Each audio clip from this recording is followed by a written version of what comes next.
Welcome into Stacking the Box right here. Sterling Holmes, Cody Williams in for Ian McMiddle. Ian McMillan, you can follow him on the X at the Sizzle20. Dude is always sizzling. Myself at Homestretch KC. Lot to get into today. Really fun thing we're going to do, which is redrafting the top 10 of the 2021 NFL Draft. You might think it's easy until you get to about pick 7, 8, 9, and 10, and things get extremely difficult. We're going to talk briefly on the NBA draft, which happens tonight. Aaron Rodgers believes this is going to be his last year, as well as the arbitrator reportedly found NFL and Roger Goodell. A little bit of collusion happening, but maybe not enough to indict or convict him. All that and a lot more right here on Stacking the Box. Cody, how are you? Doing good, man. Glad to be back on the program. Glad to see your pretty face again. You know, that's always a pleasure in my day. I know. Well, your mustache is strong. Mine is gone. No collusion here. I'm a little perplexed, a little confused by the NFLPA, Goodell, the NFL, this entire situation that has unfolded that basically starts and culminates with the Deshaun Watson guaranteed contract. For those that know, guaranteed contracts in the NFL are not a thing. There's been one. Again, not a 1-year deal or 2-year deal. We're talking these long-term extensions. Deshaun Watson got it. And then all these quarterbacks, Kyler Murray, Lamar Jackson, well, they all wanted Russell Wilson, these guaranteed deals. There was a lot of back and forth, and it felt like when the Kyler Murray contract was signed and the owner Bidwell immediately texted the Chargers brass and said, "You're going to like what we have done. This is going to help you out." Well, then all of a sudden, the NFL goes, "We should probably take a little more of a look into this." Pablo Torre and Florio, great article, giving Florio credit over here. Who am I as a Kansas City Chiefs fan? But they did a nice research and deep dive into this. And what it basically found was there's not collusion in the sense that they can indict and convict a lot of this. But the NFLPA didn't want it to come out to light. And why they almost swept it under the rug was because J.C. Treader was basically trying to get himself a job and higher up in the NFLPA, while at the same time basically disparaging Russell Wilson. The entire situation is crazy. It's insane. And quite frankly, my main takeaway is if you are a 99% of the NFL, this might sound crazy. Do you want guaranteed contracts? The initial reaction is going to be, well, yeah, of course you do, Sterling. The reason why I push back is you ain't getting a guaranteed contract if you are player 5 through 53 on a given roster. The guaranteed contracts are going to the quarterbacks and pretty much quarterbacks only. How has that worked out for Deshaun Watson? How would that have worked out for Russell Wilson? How would that have worked out for Kyler Murray? How did that work out for Daniel Jones? Like these are the questions you have to ask yourself, because this is where I'm coming from. Because the albatross that is the Deshaun Watson contract is fully guaranteed and the Browns cannot get out of that. If you are a slightly lower echelon player, you are that 53 to 30 on a roster, you might not be playing for the Browns or making as much money because they cannot afford to keep you because of the Deshaun Watson contract. So I have that question and wonder, when we talk about guaranteed contracts in the NFL, you're not going to guarantee 1 through 53. You're not going to guarantee a 3-year, 4-year deal for a running back, cornerback, wide. Like, that's just not going to be in the cards. And so if I were an NFL player, the only people that are getting there are the elite of the elite. And if they suck, well, that organization, that team is screwed, and they might just have screwed you. So that's where I'm coming from. I found this entire situation interesting. Of course, it was Arizona. Of course, it was the Chargers. Of course, it was the Broncos being the ones that had no idea what to do. Of course, it was the Browns. Of course, the pinnacle of smart in the NFL are those teams. But that's where I'm coming from. Do you have any takeaways in regard to the collusion between guaranteed contracts? I mean, my first reaction is that I'm not surprised that this form of collusion, not punishable collusion, is happening or has been happening, because owners want to grease each other's palms. Owners want to make sure everyone's pockets are protected, because at the end of the day, the NFL is a collective and they are all making money off of this. So, like, it doesn't surprise me that Arizona Cardinals brass is texting the Chargers brass. Like, that does not surprise me that these things were happening. And to your point, yeah, like, if you want to talk about what happens if we have these guaranteed contracts, yes, you're exactly right. It's going to happen at the upper echelon of each roster. But then you make, like you said, I think you said 5 through 53 on the rest of the roster. You're going to look at that. They're going to be treated like special teamers. How often do we see special teamers just cycled through in the NFL right now? And that's because most of those contracts are not guaranteed. Most of those contracts are as dispensable as can possibly be. Do you really? I personally don't want to be a fan of a league where I'm not knowing who's on my team on a given week because they're just cycling through the roster, whoever's available and whoever's a little bit cheaper than the next guy. That's not something I want to be a part of. And if you're an NFL player, you definitely don't want to be living that life. Like, a kicker life is a hard life to live in the NFL outside of the practice regimen where you get to take it a little easy. But outside of that, like, that's not job security that you're looking for, that you've worked your whole life for.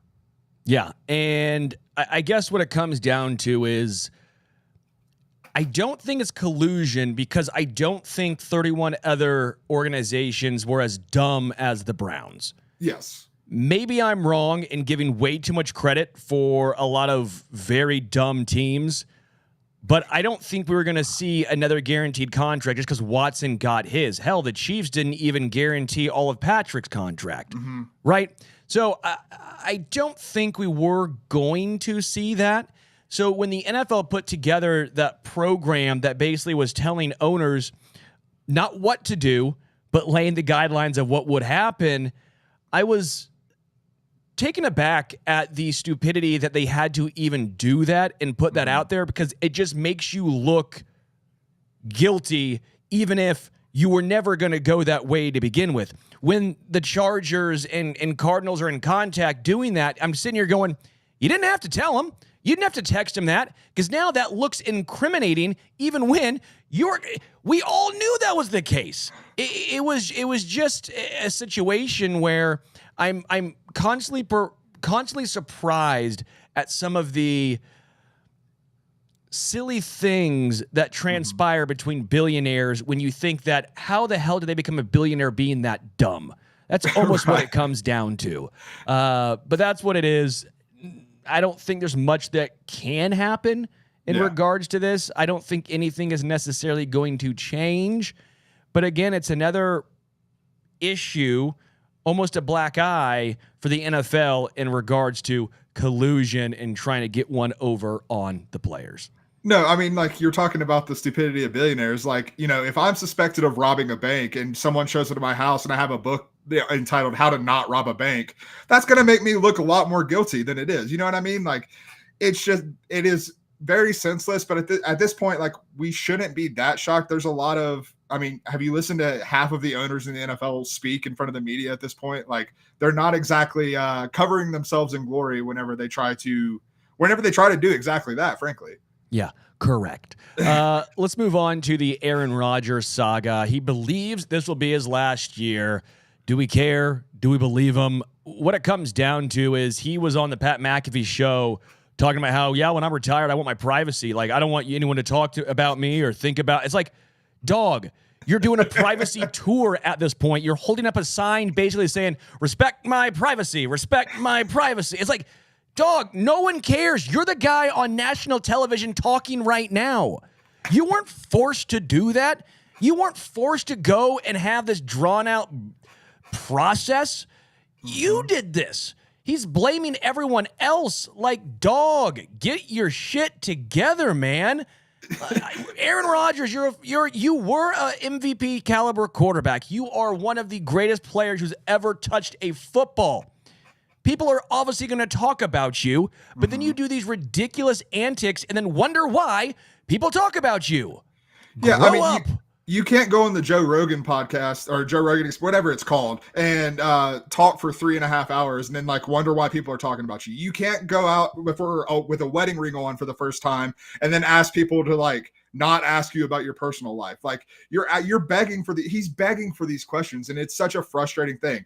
I couldn't care if it's his last year or not. I don't know if I believe him or not. It probably should be based on the talent level that we're talking about at this point. But at the end of the day, like he's a walking contradiction with everything he says. And it's like, one of the only fascinating things about Rodgers for me at this point is I wonder how long this sort of me, but I actually, I want my privacy. I wonder how long that attitude has actually been there, because I feel like it really didn't start coming out until the immunized part with the COVID vaccine and stuff like that. I feel like that's when it started really getting the public attention. But I wonder how long before that it was just kind of kept behind closed doors, because to the Packers' credit, they did a pretty good job of keeping that at least a little under wraps.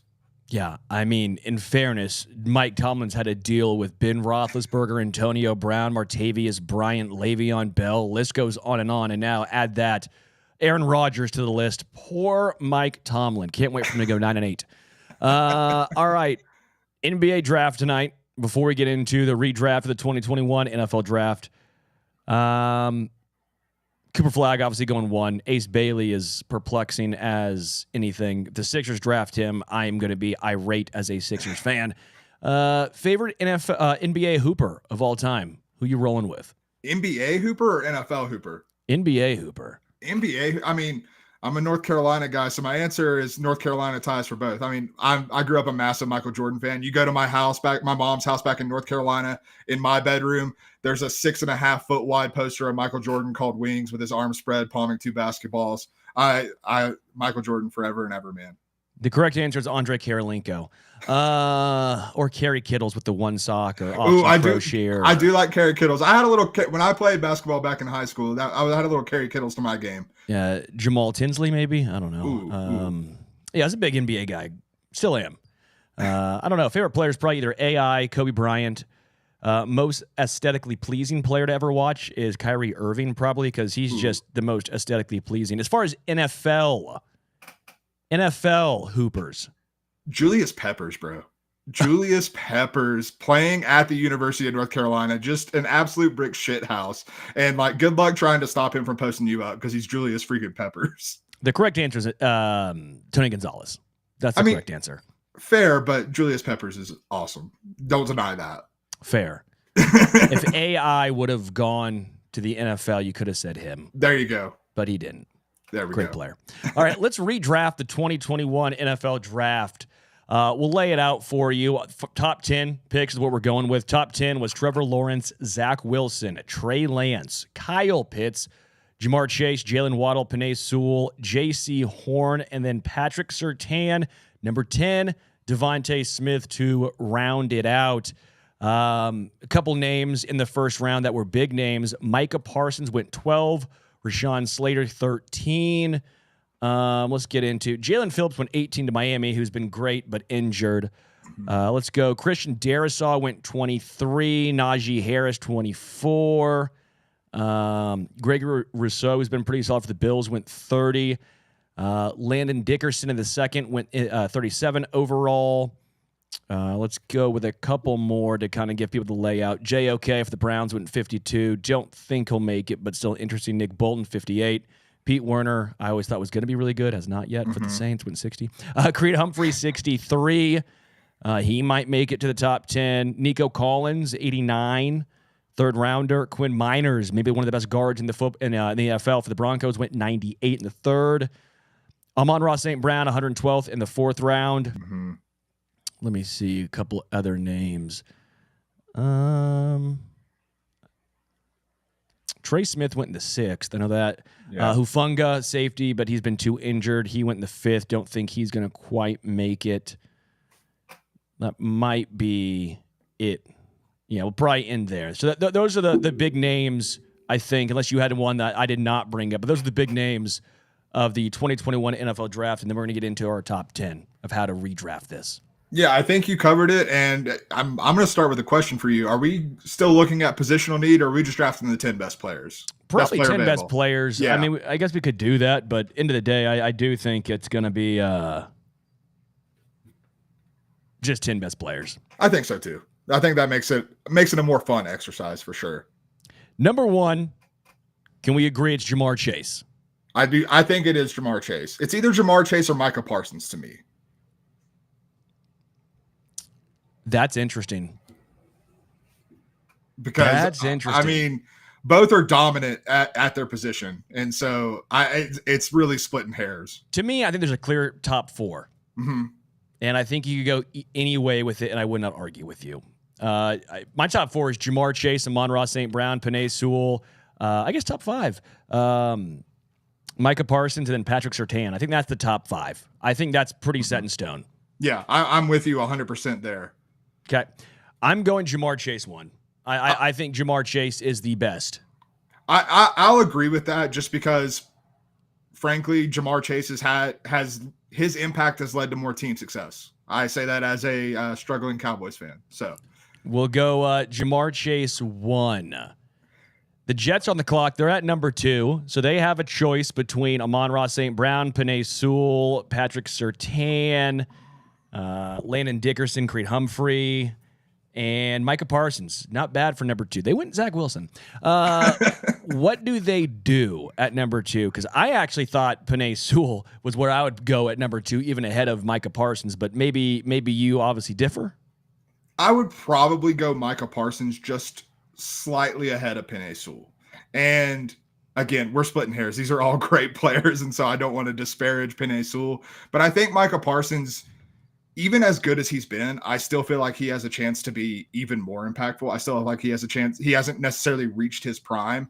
I'm not sure Penei Sewell can get much better at this point, and that's a great player, to be clear. But like, considering you're already talking about an all-pro level edge rusher in Micah Parsons potentially getting better, that's something I'm going to have a hard time turning down. Okay, so we'll go Micah Parsons 2 to the Jets, San Fran at 3. I would go Sewell here. Yeah, I agree with you. Okay. So top 3 then that we have, instead of Trey Lance, they went Penei Sewell. Instead of Zach Wilson, they went Micah Parsons. Instead of Trevor Lawrence, they went Jamar Chase. Number 4, Atlanta. They went Kyle Pitts. Great as a rookie. Disappointing since. Patrick Surtain, Amon-Ra St. Brown, Rashawn Slater. Where do you think they go? My gut tells me Pat Surtain.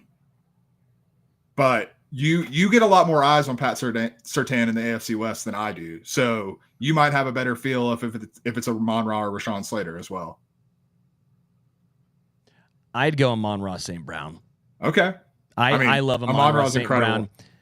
And plus, it would make 5 way easier as far as the current. Well, I guess they wouldn't have Jamar Chase then. Yeah, it's true. You know what? Fine. 4, Atlanta, you need Patrick Surtain. You're getting Patrick Surtain. There we go.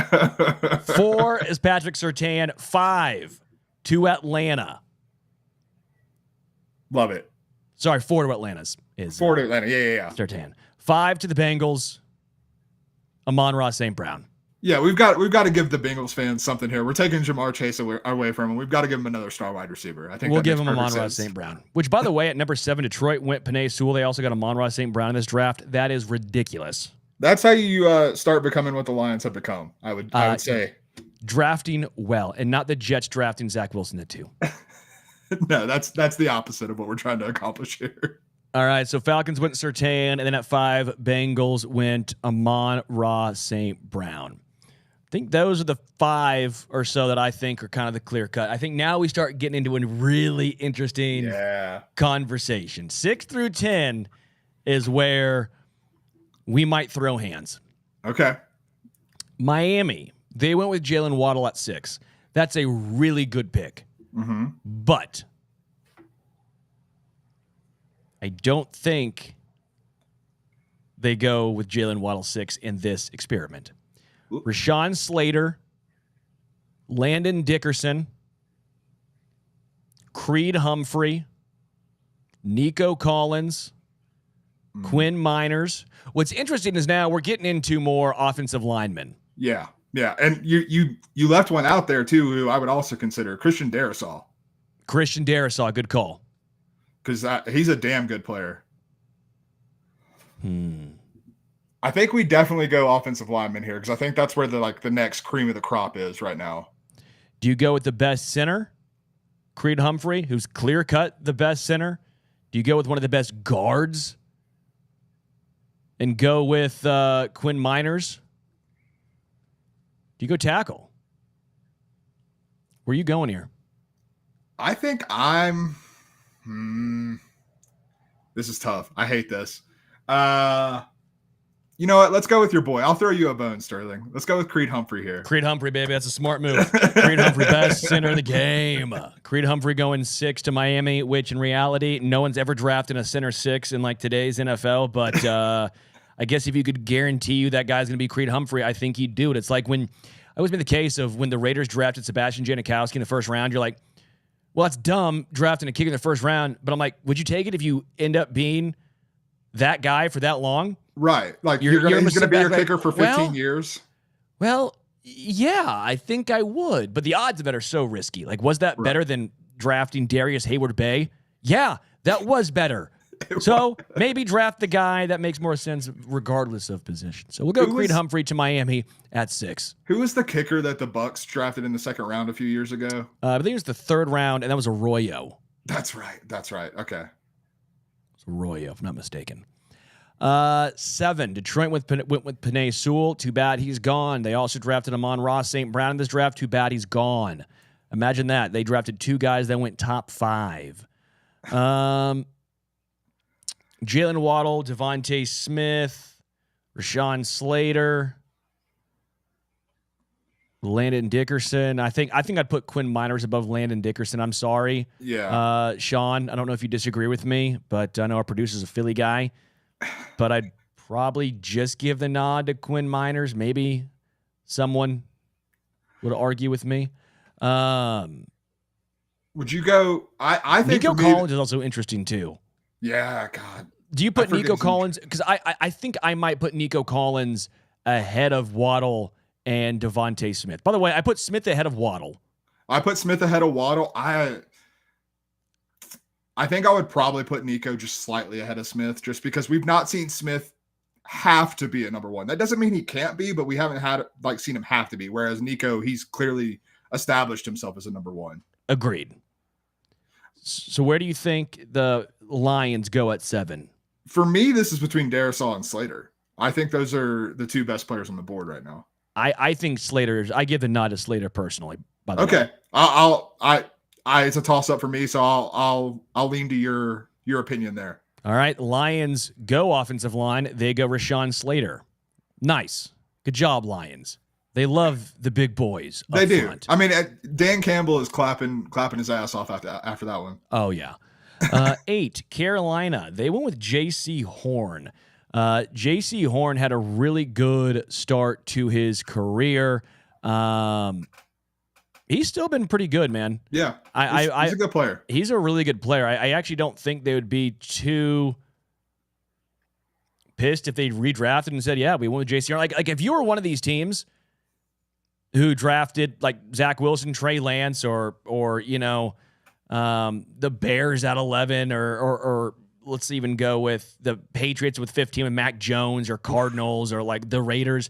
Like some of these guys, they got a good pick. And this is a really good pick in the real draft for Carolina. I just don't think that in this particular one we would keep J.C. Horn at 8. Yeah, I think he probably falls in the top 15, but not top 8. Which way you leaning? I think Nico Collins is probably where I'd start to. Yeah. I was thinking Nico as well. So I think that's the move. I mean, it's hard for me. I know we're doing best player available, and I think Nico is in that conversation, but it's also hard for me to look at the Panthers' current wide receiver core and think, hey, it'd be really cool if you had Nico Collins on that roster. It wouldn't suck. Okay. It wouldn't suck. So we'll go Nico Collins to Carolina at 8. 9. At 9, the Broncos went with Patrick Surtain. They absolutely killed it. But Surtain's already off the board. Man. Landon, Quinn Miners. They went linebacker to be JOK. Devonta Smith still on the board. Devontae Smith still on the board. You could if you wanted to. Does Trevor Lawrence go 9 just because of the positional value? I was going to ask you about the Trevor Lawrence part of this conversation because he's becoming quickly one of the most divisive players in the NFL, frankly. I still believe in Trevor Lawrence. I think he's a fine quarterback. I think he's bordering on even good. I'll say he's an above average quarterback. Hey, there we go. That's But more then than you some people almost- would say. But then you get stuck in purgatory. It's true. It's one of those situations where, is he top 10 quarterback? No. Top 20? Yeah. 15? Probably. Top 12? Is he number 12? Maybe. But with that comes a lot of, you have to have a great team around him. And he hasn't necessarily had that in Jacksonville. I love producer Sean. Does he get Sean Payton in this scenario? Yeah, that's interesting. Because if that's the case, then I'm all in on Trevor Lawrence going here. You know what? Let's do it. I Trevor love it. Lawrence goes 9 because I got swayed. I'm sorry. That's a great argument. If you get Sean Payton, I think, yes, the answer is correct. Yes, if you get Sean Payton, him going 9, you would take Trevor Lawrence there. Yeah, because one of the other things I was going to bring up with Trevor is, yes, I do agree that he needs a good team around him. I also am excited to see him with what I think is a functional head coach, because that's not something he's necessarily had since he came into the NFL. That's a very good call. What, Urban Meyer wasn't good enough for you? He was not. I wouldn't let Urban Meyer scrub my toilets if he was or coach me on scrubbing my toilets. Okay, good. Well, I'd let him scrub my toilets at least because I'd let him scrub, but he's not coaching me on it. That's for sure. All right, 10. Eagles went with Devontae Smith. They obviously also got Landon Dickerson in this draft as well. A good draft for them. I don't think we go with Smith here. I think he is just on the outside looking in. He would go in the top 5. Waddle would go in the top 5. J.C. Horn probably goes top 15. Sorry, when I say 5, add a 10 to it. Darisaw. Do you like Darisaw or Miners here? I like Miners. I think Miners gives a slight edge over Landon Dickerson, and I think Miners gets a slight edge for me over Darisaw. Okay, is it the injuries with Darisaw that scare you a little injuries. bit? Okay, and completely fair. I'll go with Miners then. I fully understand that point. And I know some people are going to sit here and probably wonder about positional value. I mean, we went with a guard, some right tackles, a center. I just think that I've gone with a little of the Detroit Lions method of BPA. I don't care that he played linebacker. I don't care that he's a safety. I don't care that he's a guard or instead of a tackle. Give me a guy who I know is good instead of drafting a guy who we think might be good. He has the potential and then does absolutely nothing in the NFL. Because then you're left with a bad pick, and now you still have an issue at the guard or the linebacker or the running back position. So I've almost changed my outlook when it comes to positional value, and I think the Lions have played a massive part in that. No, this offseason has changed. As a Cowboys fan, it has changed my perspective a little bit, because in the moment, it's hard to turn off the positional value part of your brain once you've been, trained in that way to some degree. And so with the Cowboys taking a guard, Tyler Booker, at 12, I was a little pissed on draft night. I was a little upset about it. But the more I've thought about it, I'm like, hey, you know what Cowboys football DNA has been? Running the ball, having a strong offensive line and protection up the middle. And Tyler Booker, I feel confident, can do that. So you know what? If we're going to just draft good football players, and looking at this top 10, we got 10 good football players that we know are tops of their position. And I think the key, don't reach for quarterbacks. Yes. This draft is a great lesson in that. Because if those teams didn't reach for quarterbacks, Micah Parsons, you're a New York Jet. Jamar Chase, you're a Jag. San Fran, you would end up, I guess we could have gone. Was this the Brock Purdy draft as well? No, I think Brock Purdy was 2022. Okay, the one after. Yeah. That would have been very, very funny, actually. I mean, you just look around and look at the complete difference of how good these teams would have been if they just would have gone with the, I don't say smart move. Obviously, hindsight's 2020. There's a reason why Trey Smith went in the 6th round. You got to find guys, JOK later on, Nick Bolton in the 7th. I mean, the list goes on and on and on. But it just goes to show that if you don't force yourself, and I said force yourself, to fall in love with a quarterback, you might end up with a game-changing, franchise-altering player. That's why I think this particular draft was a little interesting. Probably why Shedeur Sanders also fell. I think some teams maybe realized that. Jackson Dart, you went 28. Odds of you getting a game-changing player at 28 are a little bit lower now. I mean, you look at this draft in particular, you have 1, 2, 3, 4, 5, 6, 7, 8, 9. 9 Pro Bowlers in the top 15 draft picks. Now, in fairness, one of those was Mac Jones. Hey, still, that 1 year, Mac Jones looked like something. And that doesn't even count Jalen Waddle, Devontae Smith. I mean, that is a hell of a top 15. Elijah Vera Tucker, Justin Fields, Zach Wilson, Trey Lance. That is, of the top 15 picks, let's go through really quickly. Top 15 picks, Trevor Lawrence, Zach Wilson, Trey Lance, Kyle Pitts, Jamar Chase, Jalen Waddle, Penei Sewell, J.C. Horn, Patrick Surtain, Devontae Smith, Justin Fields, Micah Parsons, Rashawn Slater, Elijah Vera Tucker, Mac Jones. The worst players by far are the quarterbacks. Oh, yeah. And then probably Kyle Pitts, right? And then maybe Elijah Vera Tucker. Yeah. I mean, Tucker's been serviceable. He's just been banged up a lot. Yeah. Just interesting. When you go through it that way, you just look at the overvaluing of quarterbacks. But I mean, it goes back to your point, though, because you don't want to be stuck in purgatory. And so taking that swing to potentially not be stuck in purgatory at quarterback, that's the risk reward that you have to weigh, man. That's being an NFL GM, not an easy job. I'll put my foot down on that. No, but we already talked about it with the owners. Sometimes we give them too much credit. Sometimes they might not be as smart as we think they are. Cody, true. This was a lot of fun to redraft in the top 10 of the 2021 NFL Draft. That was a very, very solid top 15 picks overall. Most teams got it right, even with the switch up. Cody Williams, make sure you follow him on the X at the Sizzle20, myself at Homestretch KC. Ian's out for a while. He's just being Canadian. So with him being Canadian, you're going to see a lot more of the luscious, glorious mustache that is Cody Williams. Before we get out of here, why is it the sizzle? Is it because your takes are warm? Because they're hot? If I'm being completely honest, when I was in college, my middle name is Scott, but my Facebook name was Cody S. Williams. And girl in college was hitting on me, and she said, "What's the S stand for?" Sizzle. And that's just kind of been a little nickname ever since then. Did you at least say, "Oh yeah"? That's how did you know? Just deadpan. Immediately changed my name on Facebook right after that to Cody Sizzle Williams. So. Is the S for sizzle? Oh my gosh! Seriously, how did you know that? That's right. Yes, it actually is. You can check my birth certificate. Come back to my place. I'll show you. That's right. Check the birth certificate. Check my driver's license. I left my wallet at home. Sorry about that. Oh, man. Cody has game. Appreciate you guys listening to this right here. Check out Stacking the Box and check out all the videos. We have a whole bunch going around as well on fan side of the parent company. I had an interview with Dallas Goedert, one with Barry Sanders. Check those out. Those were a lot of fun. Until next time, we are out.